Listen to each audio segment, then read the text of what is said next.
Hi everyone, welcome to this week's live stream. I've got a good one for you today, and it is going to roll on into next week. And next week's live stream is one that you really want to see, because this is where we're going to start looking at using grease pencil to make effects.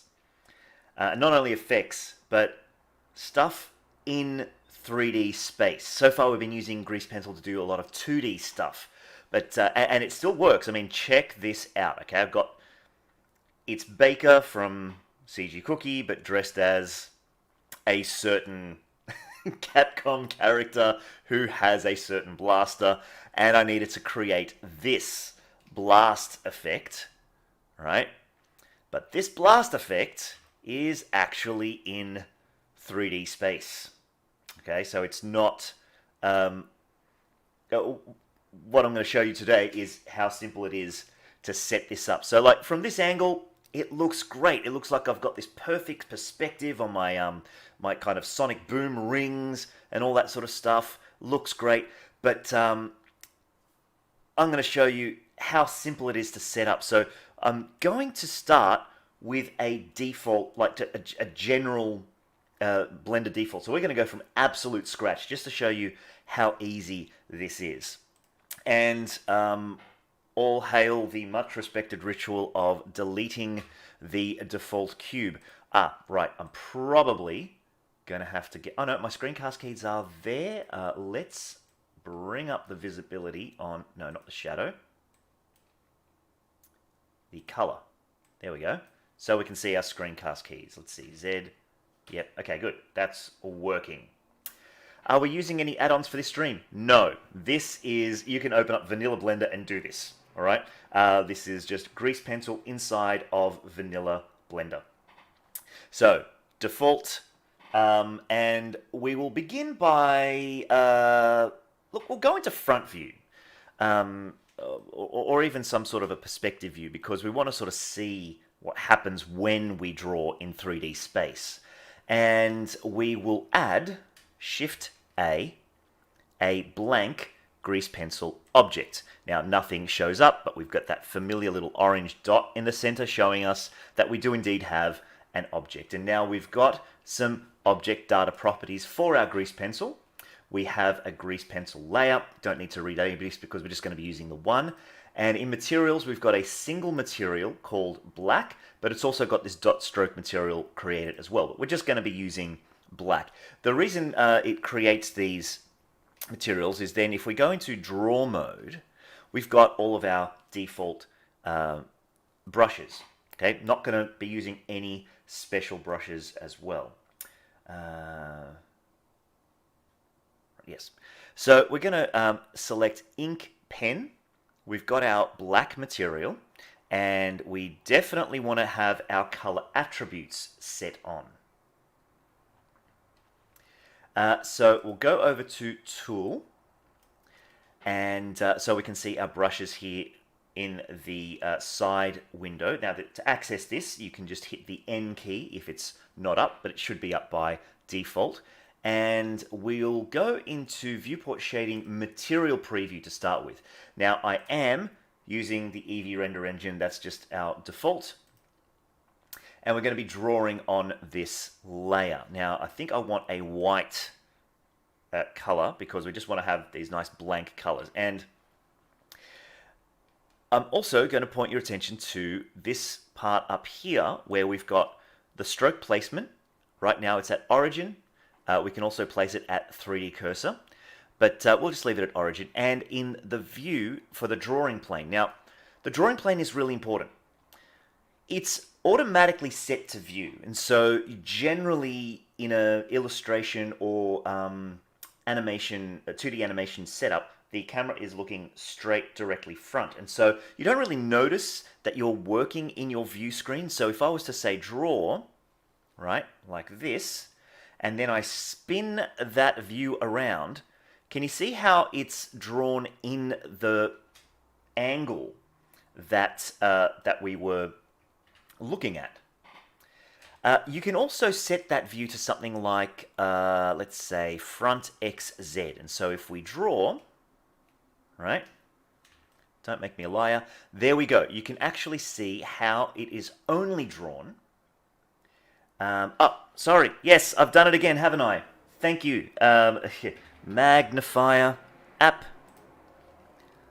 You should be able to see my arrow now. Yes? Sorry about that. Yes, okay, cool. So yes, again, we're drawing in this plane, and anytime we switch, right, it will only draw in the X, Y plane, right? This comes in handy, especially if we're drawing in, if we're drawing in a 3D view. So, for example, let's say we wanted to draw on the flat surface. We wanted to do some rings here, or some, things like this, which we're going to do. Well, that's how that's going to happen. All right, so let's begin by going over here to our line tool, and no, we want to draw in front view. And now if this doesn't work, I'll have to just sort of think something else. I'm just going to hit shift to lock the axis, and I'm just going to hit enter. Let's make sure that this is looking, yep, that's correct. It is a perpendicular line. Right, and so if we go into edit mode, we should see that this line is made up of a lot of points. Now what I like to do is get my proportional editing tool. I'll set it to connected only because I usually forget that step. And with proportional edit, I'm going to go Alt S, and you can see that ring there, right? And so now when I scale that, it's going to proportionally scale all the other ones. And what I want is basically this beam to sort of like be shooting out from this point at the bottom, which is going to be almost like a sphere, and then just shooting up into sort of like a very narrow beam. So we'll start by doing that. Now, this is looking a little jagged, so I'm going to select all, and I'll subdivide this a couple of times, and I might smooth this out, including strength.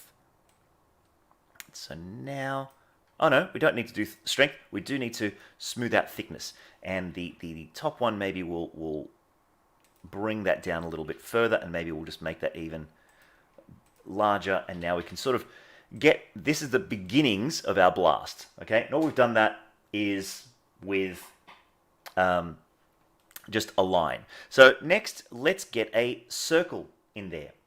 Right, so I'm going to, if I go to the center, and it doesn't have to be exact, right? Because, well, let's see. Do we want it exact? Nah, not really. We'll just get close, okay? So I'm going to click, and I think Shift-Alt should, wow, this is in, okay, this is front view. We want it in top. So click, left click, Shift-Alt, and then it will expand from the center. Now, let's see now. Okay, so that's giving us an oval. We don't want that, so let's do that in top view. And we'll go click, Shift-Alt, and let's just make our first circle here in top view, so that we can get that nice straight radius, okay? Because it's going to draw it facing us, but it's going to map all of the points to the plane, our drawing plane, right? So why am I drawing in 3D? Well, because I want this effect to be able to be used from multiple angles, and I don't want to redraw it all the time. So this is a really good way to get an effect like this.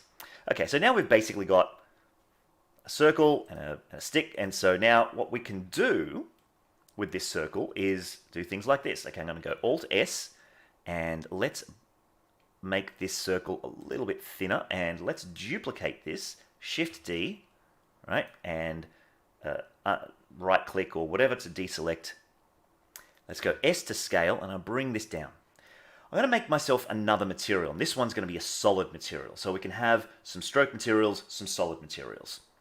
And I'm going to add it to our list, make a new material slot, call this solid, and we're going to have to change that surface type from stroke, untick that, and have that on fill, but we'll leave everything else as default.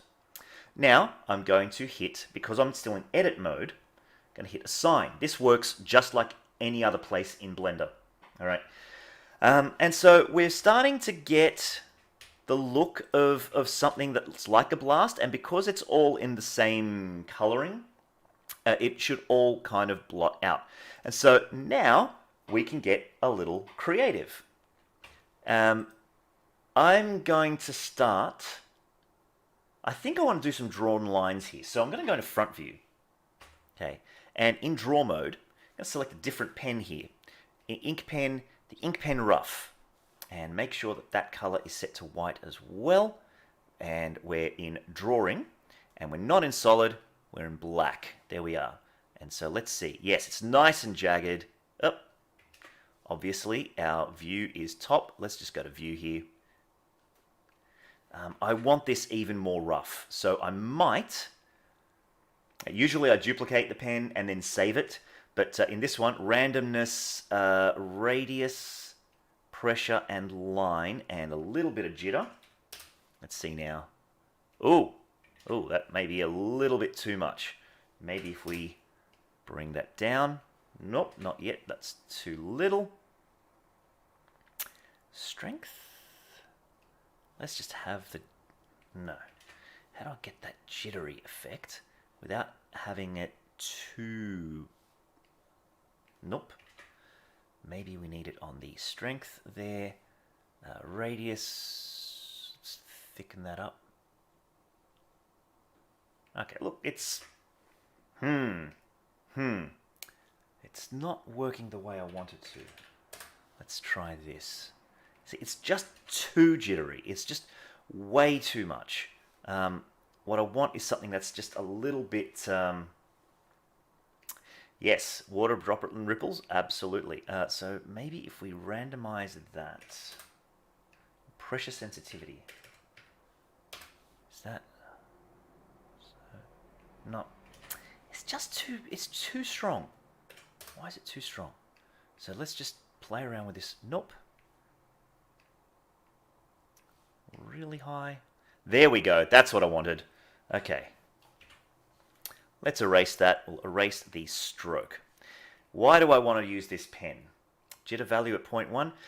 So long as the jitter is on, it knows to jitter all of these randomized settings to your, whatever you set it, pressure sensitivity or per stroke. The stroke one means that one line will be one value and another one will be a randomized value the next time you draw it, if you have it on that. So I generally like to have it on pressure for randomness, but the strength has got to be 1 because I don't want this to have opacity.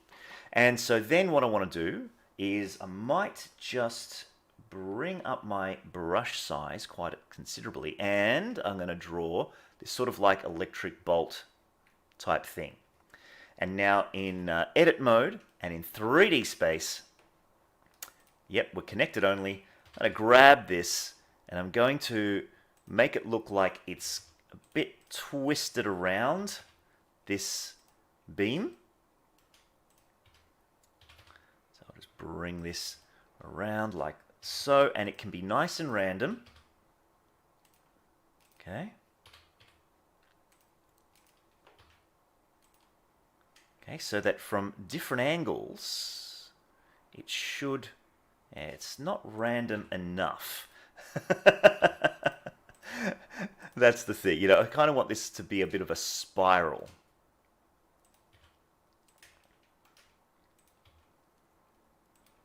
Okay, and it can be quite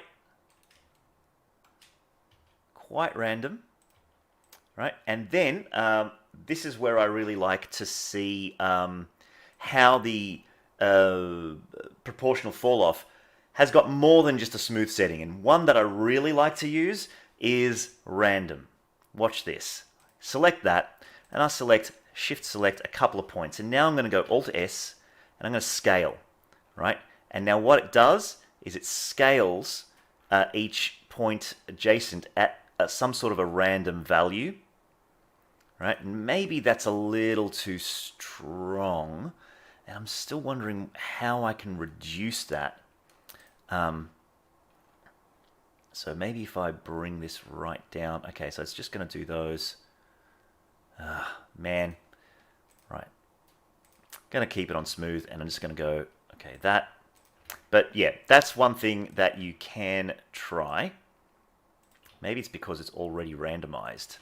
But in 3D space, we can maybe smooth this spiral out a little bit. Right? Just want something that's a little bit more interesting to look at, so that if we wanted to say select it, L to link select, Shift D duplicate, and rotate that in the Z direction. Maybe scale that up or down and further edit it. Right, we can get a couple of these beams. You know what? That's not looking great. I'll just leave the one. Okay, so we've got that.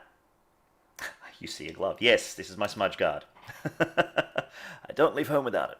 All right, so we've got some basic shapes. Now what we might want to do is duplicate some of these shapes and randomize them further. And so we want this blast that has almost like these little additional light booms or something as we go along. So I'm going to select that circle, hit L to link, duplicate that, and move that up in the Z direction. Maybe this one's larger and thinner. Let's duplicate this even further. Maybe this one's larger still. Maybe we want to duplicate this, scale it down, and do a random scale on this one.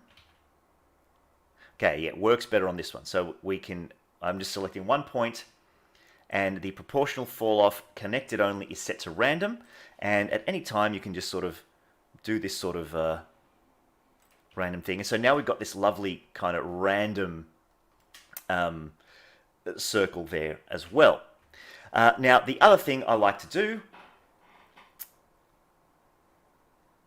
question, would it work the same to start with a curve and get it in place and then convert it? Yeah, it sure will. I like to do this in grease pencil because I don't have to, block it out with all the basic shapes and then convert it to grease pencil so that I can do the next thing, which is all drawing, right? So I'm going to go into top view here, and with my ink, just my normal ink pen, I'm going to start, oh yes, that's what I want to do.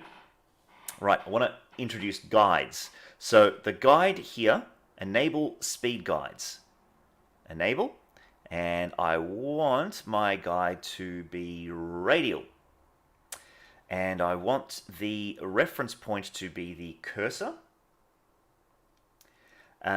Looks like something like a spider web. Yeah, a little bit. The cursor over here. And I want that to look top down. So now what happens is that I can draw wherever I want, and it's going to create these strokes in just a radial pattern with the cursor at the center. Right? Why do we use random scale, and what's the purpose? Oh, so that we can get this lovely randomized effect. The other way of doing it is to do a random selection and then do a scale. But because this is all on the same layer, grease pencil layer, I find it easier to go in edit mode. You select one point, you set proportional fall off, and you change it from smooth to random. And so what happens is that with the scale, so let's Alt S, so it just scales the thickness, right? Within the influence of that circle that you're seeing on screen, let me see if I can point there. It will randomly scale the vertices inside that sphere of influence. Normally, you have this set to smooth, and so when you do that, Alt S, it will smooth out the scale. So it's meshes, by the way. Also, you've got stuff like sphere and sharp. So sphere, for instance, has got a much different type of effect in which it peters out, but the points at the bottom are the smallest. No, it's not an off-topic question. It's what I'm doing, so it's very relevant. There was a question earlier about hair particles. I can't really answer that right now. So basically what we've got here is some other stuff that we can do, like this radial effect. And so now I can, scale this up if I wanted to, and just further edit these points. I'm going to dissolve this point. And now I'm going to just set my pivot to 3D cursor. My 3D cursor hasn't moved. It's still at the world origin. I have a Cintiq 16 and my hand tends to rest upon the screen and stick to it during friction. Would one of those gloves be useful in smoothing my strokes? Could be. The Cintiq might actually have a setting where you can switch up. I mean, I've got it. I'm using this, but I imagine the Cintiq is the same. So a little button on the side, or you can just go into your settings and it will only register your nib and not any pressure sensitivity. You actually have a switch on and off for drawing with a finger. I can say I've got it off so that, like, if I'm wiping with a finger or my hand, nothing's happening. But as soon as I put that pen, it moves around. So that should, if it's a Cintiq, it's a Wacom, that should be a setting.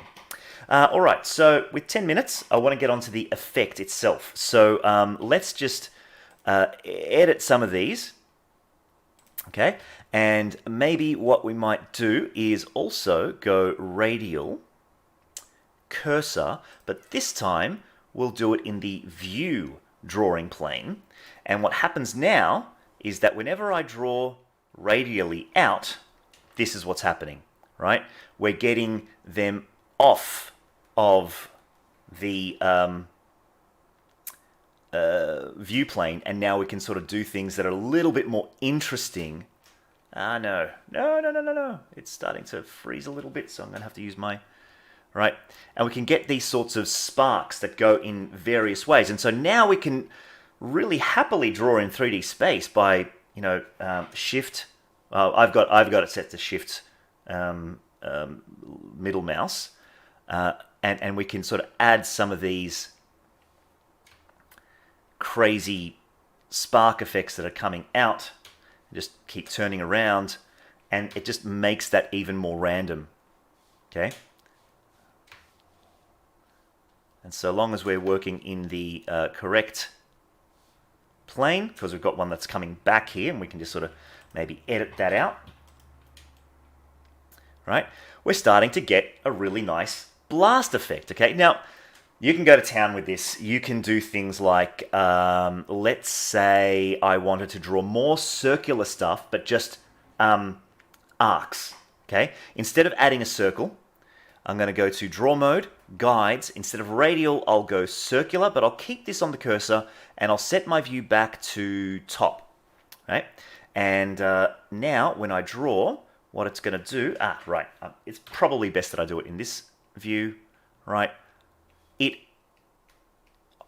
I can draw anywhere, but as I draw across the screen, all it's going to do is it's going to only lock it to concentric circles. So it'll take that point, and it's almost like a compass, right?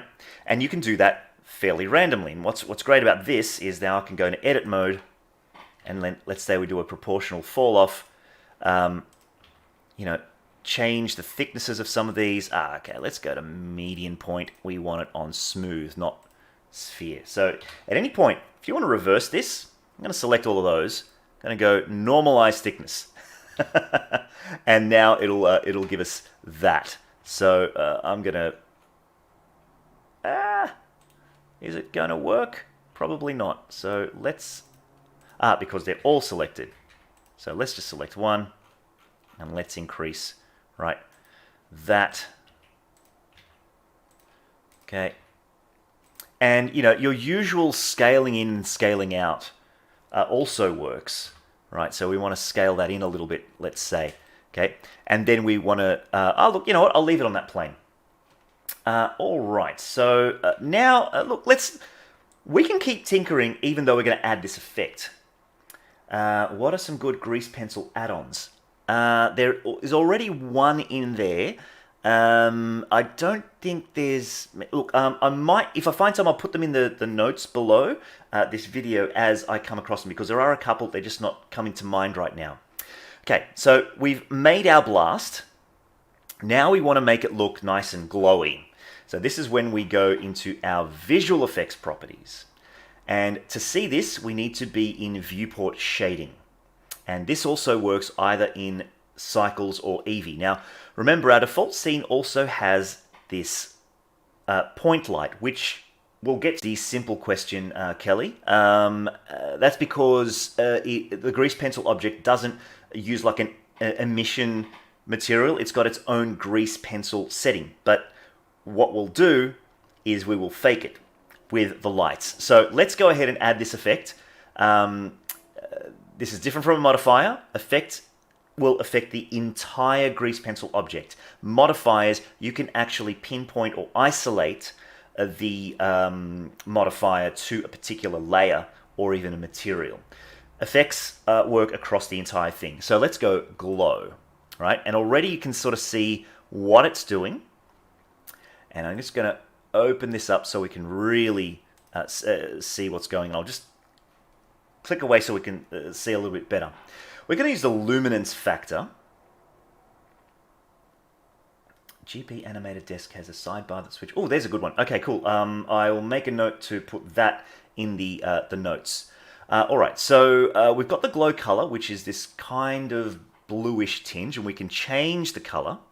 And you can sort of see that it's on the inside. What I want is white on the inside, and then there's like the glow to be behind. Luckily, we've got this glow under tick box. And now what that does is it sets the glow behind at any angle that we look at. Okay, now you'll see that parts of it grey out. I'll show you why in a second. That's got to do with the position of the light. Also, I want to bump those samples up right up to 32 so we get a nice smooth glow. Now by default, our opacity of the glow is set to 100%, but we can make that glow quite subtle if we needed to. But I'm just going to leave it at 100% because I want a nice bright glow. And I'm going to brighten it even further using that lamp. Also, the size of the glow can be adjusted. Now, my go-to trick, if you've got an X and Y and you want to increase those sizes at the same time, do this. Click and hold on size X and then just drag below so that you get both of them. And now when you slide backwards and forwards, you adjust them. You certainly can get a similar result on a mouse because we're just using shapes and lines and things like that. When you want to get subtle effects and strokes and stuff like that, it's best to use a Wacom tablet. To that point, if I was to go into edit mode on, say, let's say you just drew a line here with your mouse, right? You wouldn't necessarily get that pressure sensitivity dictating the thin to thick edge. So you select one of the points, go Alt-S, and you scale that up, or you can take the inner point and scale that down so you can get this lovely tapering effect. All right, so our glow is working really nicely. I like to set this on luminance, but there is another way of doing it, and that is with color. So you have to select the color that is going to glow around. In this case, the color is this sort of white-ish color. Or in this case, it's a bit gray. And then the glow color. And we want to have the threshold to be 100%. So 100% of the color as that looks. Is there an energy effect series in the works? Probably not a series, Kelly, but additionally to this, it would be good as a little bit of a one-off or as part of a grease pencil course because they're quite easy to do. It's more the drawing. And next week's going to be revisiting this a little bit, so just keep an eye out for that. So that's our mode. Usually I like to go with luminance, but then the opposite happens, which means the threshold of how bright that object is what is actually creating that glow.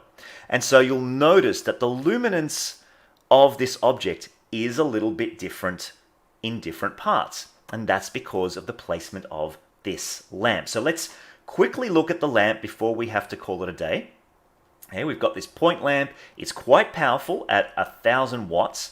And if we move this close to the object, because this grease pencil object layer is using the lights, okay, it means that the light is going to affect dynamically where it's more glowy, I guess. So if we don't use lights, we're pretty much stuck with this. Like I can put this anywhere and it won't matter, right? And so, but we get this lovely beam that looks pretty much 100% opaque.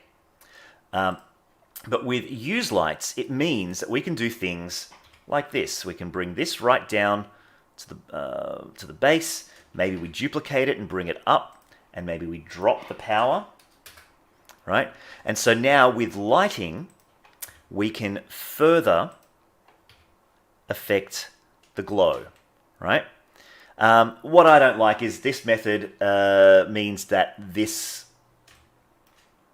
different shapes and stuff like that will glow a little bit different in parts. So you sort of have to get right in there and get nice and close, or things like that. So sometimes there's reasons for using the color method and not having the use lights effect on your layer.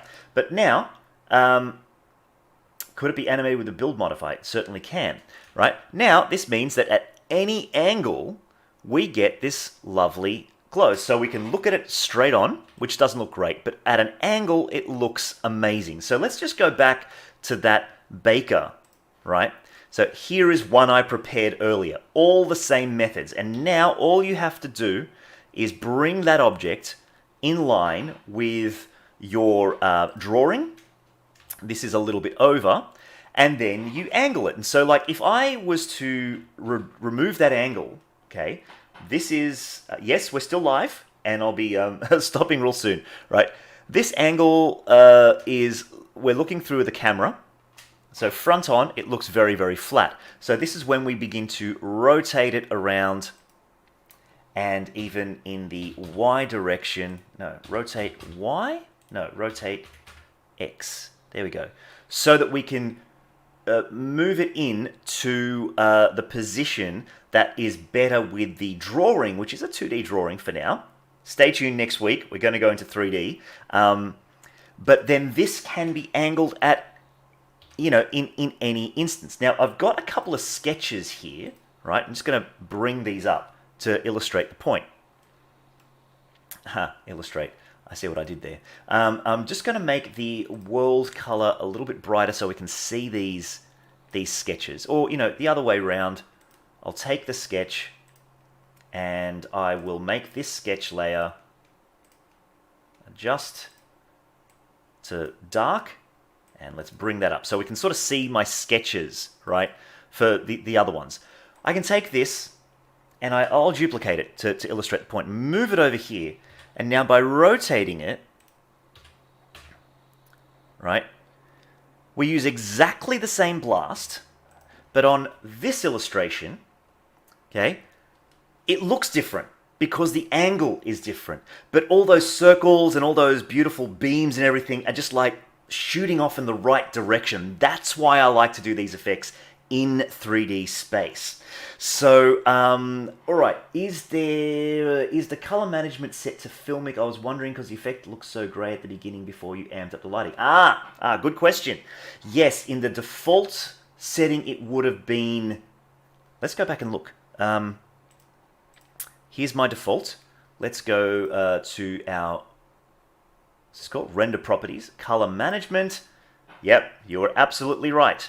You can set that to standard, and now that looks really, really bright. When working with grease pencil, and only grease pencil, generally setting it to standard is a better option. Filmic gives you lovely, more realistic, subtle effects. But standard means that we're just working in our RGB values. So, yeah, good thing to point out. Thanks very much for that. Let's see, is there anything else before I sign off? No other questions just yet. So, all right. So that's why I like to work in 3D. And so next week, I'll give you a quick sneak peek of what we're going to be looking at. Is you can see that this illustration is 2D and the effect is in 3D. What happens when we have a 3D model and with a blast effect. How does that interact? Okay, so for now, guys, thank you so much for all the questions. Thanks for hanging out with me, and I'll be back again next week with another live stream. And believe me, you won't want to miss that one. It's pretty cool. How do you attach it to a attach it to superhero's costume? Basically, you just position it where you want it, and it's all got to do with the angle of your camera. All right. Yes, you're welcome, Muse Trigger. All right. Awesome. Okay, now let's see. Where's the off button on this? There it is. See you next week, guys.